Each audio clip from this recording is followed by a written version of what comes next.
Gladiator, The Bourne Supremacy, Limitless, and you're listening to Movie Raid.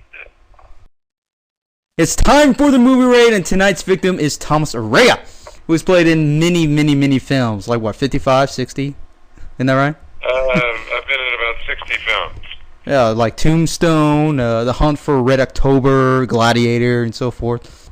Well, I can help you with the pronunciation of my name. It's Yes. Tomas Arana. Tomas. Okay. There we go. It's Tomas, everybody. I blame you. So what's been going on, man? You're getting a ton of new projects recently. I mean, is there any of them that's in television recently? Well, I've been doing a lot of work in Europe. I did a German television series where I played a killer.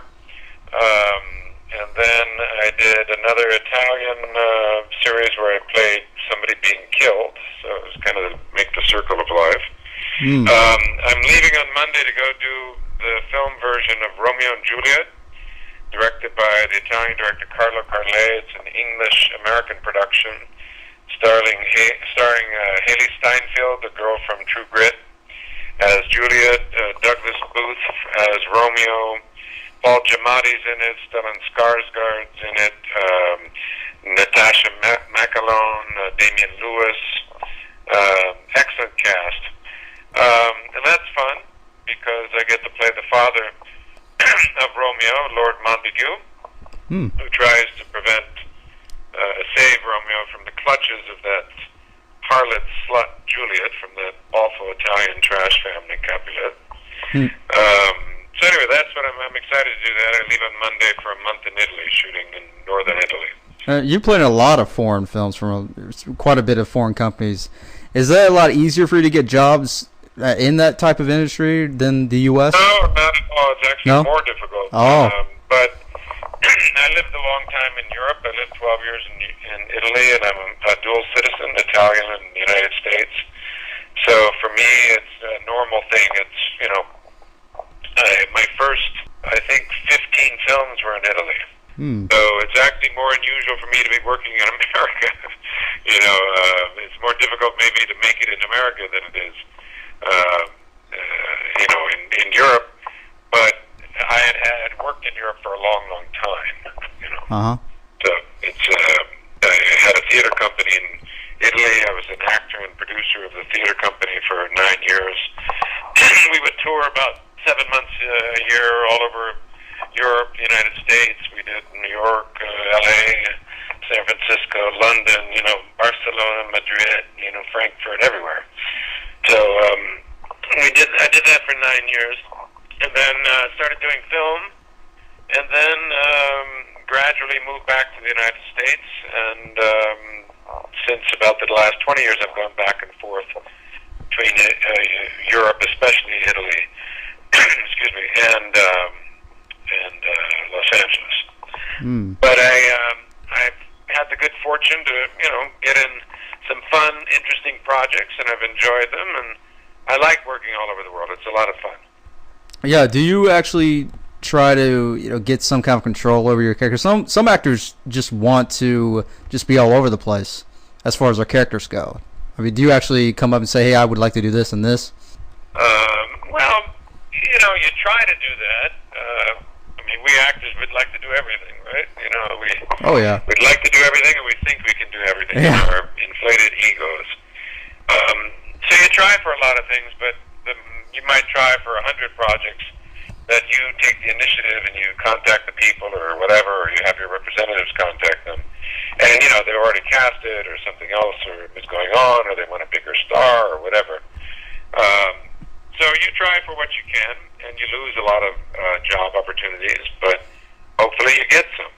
Yeah. I think that's one of the more, people have I think a mistaken impression of actors. The majority of actors, let's say 90% of the actors in the Screen Actors Guild or AFTRA, which is the television union, 90% of them make less than probably $20,000 a year. Maybe $40,000, something like that. Then there's about the 10% that make, all that money above it. Now, however, of that 10%, maybe 1 or 2% are the stars, and then the rest of us we might make 50,000, 80,000, 100,000. We're not making fortunes. Certainly better off than let's say many of the average working people. But you might 1 year do one film, and 1 year do no films, and the next year do five. No, So the biggest key to this business and any actor is just being able to survive all the years, and the lean years along with the good years, and to not, to never say it's over. Yeah. And I think a lot of people think, I'm good looking, or people say I do things interesting, I could be an actor. Yeah. You hear athletes. I love it when I hear athletes. Yeah, I thought I'd go into acting. Yeah. It's like if I would say, I thought I'd do brain surgery next month. Why not? That sounds like fun. Yeah. I'm not saying you have to spend so many years studying as a brain surgeon, but what we do, if you're a trained actor, if you're a good actor, it requires a little bit of effort, and certainly it helps if you have some training. Some actors are very natural, that they don't need much training. I'm not one of those. I actually needed a lot of training to learn how to do anything.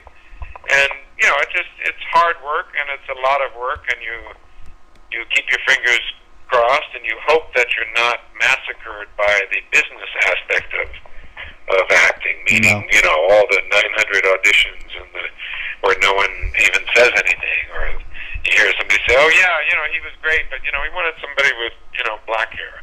Yeah. Yeah. Or he was great, but, we need him a little bit shorter. I'm 6 feet tall, so I've had occasions where there's been leading movie stars, and I'm not going to mention their names, but people can figure it out, where they won't even consider me for roles because I'm too tall. Yeah. I'm 6 inches taller than the movie star, and the concept might be, okay, we can have one bad guy that's really big that he beats up. Yeah. Everybody else has the same size. We don't want a little movie star with a lot of tall guys.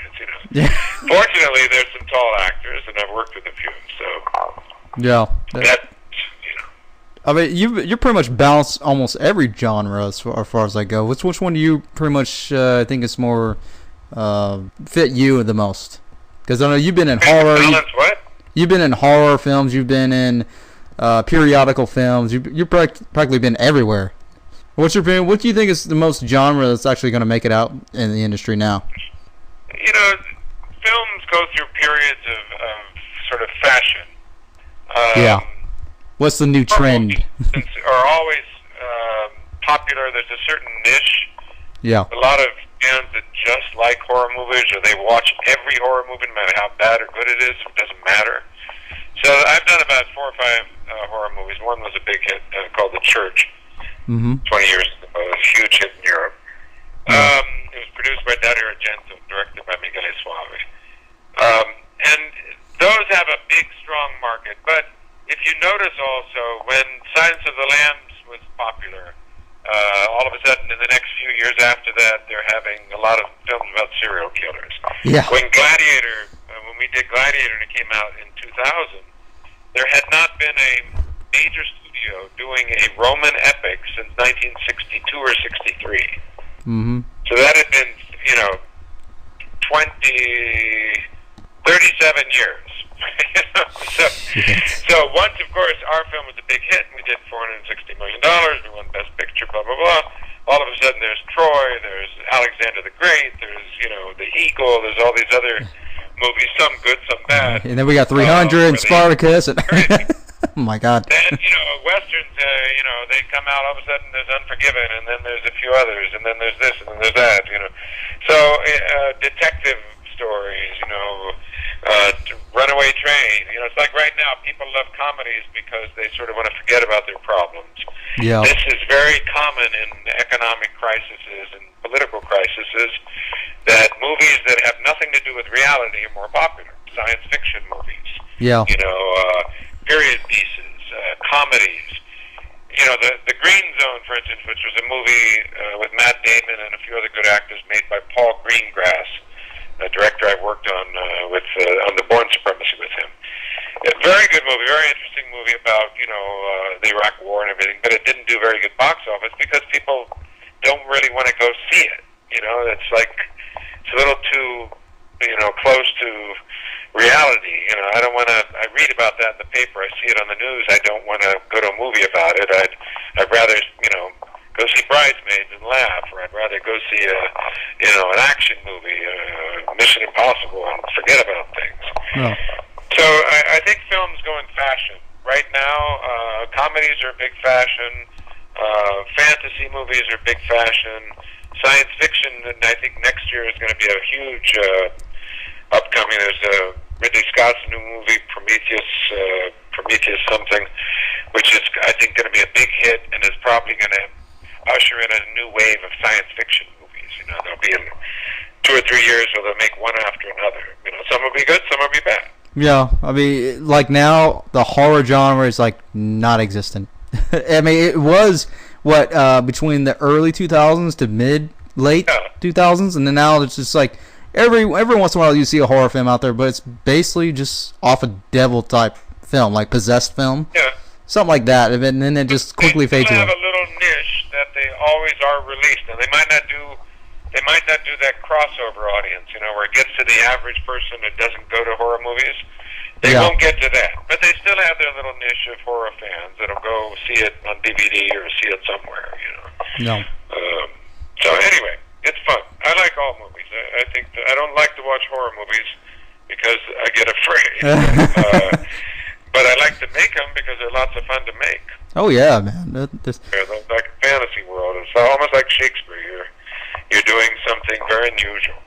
Yeah, I mean even television now, you don't see a lot of actual TV movies. Like let's say, for example, Cabin by the Lake with Judd Nelson, something like that. It's mainly just episode wise. Yeah. Well, they about the last 20 years have been bad for the classic TV movie because there's been so much television, so many cable channels, so many this and so many that, so many independent movies where it took a little bit away from that world of TV movies. Some which were really good, Mm-hmm. The miniseries, that's all gone to HBO and Showtime and these things. So it's television has changed, and obviously that's normal. So there's less of those movies of the week, type of things done. Or movie of the year. Nominated for movie of the year. Oh, it hasn't even been in theaters. Movie of the year. I mean, like TV now, it's all about reality shows and talk shows now. Right. It's like the big thing now. It's been like that for the past 3 years now. Yeah. Everyone wants to watch this one now, but it's like I'd much rather. Yeah, I'd rather much go watch the sci-fi. Watch the old school Twilight Zone. You expect, right? Yeah. But have you ever thought of actually doing some directing yourself? Yeah, there's been 2 projects I've been working on for years trying to get done. One of which, I basically was all set to go, and then it all fell apart. It's really hard to get jobs to direct. It's a funny thing, if you're an actor, you can do 1 movie a year, and you'd be sort of unsatisfied. If you're a director, 1 movie a year is an enormous amount of work.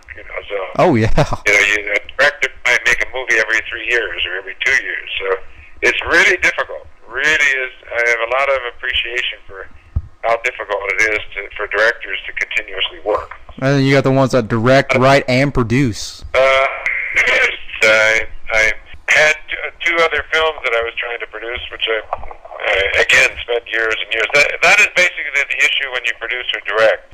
That you put so much energy in and so much work in that it's really, really hard because you spend, a year and a half, 2 years, and nothing happens. You have 100 meetings, you get some money. I worked on one film where it took us 8 months to get like 80% of the money, and we never got the last 20% of the money. We got it almost, we got it set up, and then they back out, and basically you can't start the film without the last 20% of the money unless you have, you have the 20% yourself. Yeah. So it's frustrating when it's like a $2.5 million budget, and you're all you need is like another $300,000-400,000. You've raised $1.8 million, and you just need $200,000-300,000 and $400,000. You can do the movie, and you can't.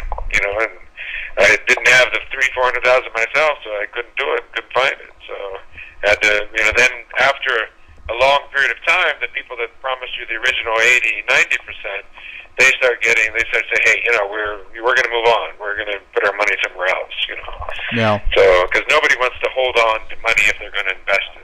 If they're ready to invest, they want to invest. If they're not ready to invest, then, they're not ready. But if they're ready, they want to do it. So, Well, that's always a risk. anyway, that's the difficulty of trying to make movies. No, it's so hard for the independent films now. They're busting their ass trying to get as much money as they can for this independent film, and a lot of companies don't even want to look at them because it's a B-side movie, no one cares. Really, that's yeah, it's not an easy time. The economic crisis has hit our industry hard. Yeah, it does. And a lot of independent movies, the financing for that dried up. A lot of studios cut down because they had money, not just their own money that they had from their credit line. Oh yeah. On movies, and they would they'd go to Warner Brothers and say, hey, I have $50 million. I'd like to put $20 million in 2 films and $10 million in another film, and try to get something back. So the Warner Brothers say, sure, here, let's figure this out. So yeah. Nowadays, instead of investing $50 million, they might be investing cases instead of $2 million, 100,000, or maybe they just say, I'm not going to invest now. I don't have the money. So, yeah. Anyway, let's keep optimistic for the future. But also, the whole piracy issue still continues and continues and continues. And I was recently Hold on, man. You're cutting out a little bit. That piracy law that was. I'm sorry? Oh, you're cutting out a bit there. Can you hear me? No, I can't. Yeah. Try a different location, man. You hear me? Yeah, I hear you now. Temporarily fuck up, everybody. The piracy thing is a big issue. I feel that some people have a mistaken impression of certain things. Everyone's for a free internet. The government's for a free internet. The big issue is this: people that illegally download music and films, they take money out of our pockets. I get residual checks from the movies I've made. Those checks can be, sometimes it can be a few thousands on the movie. Obviously certain movies, the body. The money, I'm not living in a yacht, on top of in a penthouse. I'm paying the bills for 3 kids. I've got 3 kids. I'm paying mortgages, I'm paying ex-wives, I'm paying, utility bills. I'm doing all the normal things that everybody else does. When people illegally download music and movies, in my case, they take money out of my pocket. That they do. So my residual checks go down, as do other people. And it's like, they say, so I'm sorry, I don't remember that people, whoever is illegally downloading a movie, I'm saying, well, if I came to wherever you make your money, you're just going to give me what you do for free? Yeah. If you work in a restaurant, I just come in and say, hey, give me some food. Thank you. I'm going to just leave now. Yeah. I mean, it's same thing. It's no, I got to pay. Or if it's a store, I got to buy it, Yeah. Otherwise, I'm a thief. And you got the dumbasses that go to the movie theater to film the film. Be able to see whatever movie in the world for free. Yeah. I wouldn't mind if it was like 15 years later. I'm not a big, if it's 10, 15 years later, sure. But ironically, I still get money from movies that I made 20 years ago. And this is money that does come out of my pocket and everybody else's pocket. So it's unfortunate that it happens, and it just, as a concept, I think it's wrong. It's basically, whether you're religious or not, the sin of thou shalt not steal. You should not steal, so you're stealing. Yeah. I just don't understand how anybody can justify that it's possible. Say, well, I don't have any money, I'm young. Okay, well, fine. Watch it, at a friend's house, on TV. You can rent it for a couple of bucks. It's not like you desperately need to watch every movie for free. And there are people out there that get the latest film, regardless of where it's at. They'll get everything new. Like, they'll have a whole stack of the latest and greatest film that just came out on DVD. Well, if you take money out of the pockets, you're in a very bad way. It made Yeah. it difficult. Musicians and some of the actors that don't make a lot of money, $30,000-$40,000 a year, they get affected by it. Working class people, So Yeah. it's unfortunate that it happens. It is. I mean, it hurts pretty much anybody, whether it's a film or even music. It kills the artist because you're the one that's stealing it from them. Whether you're physically taking it, you're digitally taking it from them. Yeah, it's the same as stealing. I'm in favor for making the films cheaper so that they're more. For too many years they people say I want to spend what it used to be, right? Yeah. Now at least do it legally for a lot cheaper than what you used to, which is the way it should be. So that's the advantage of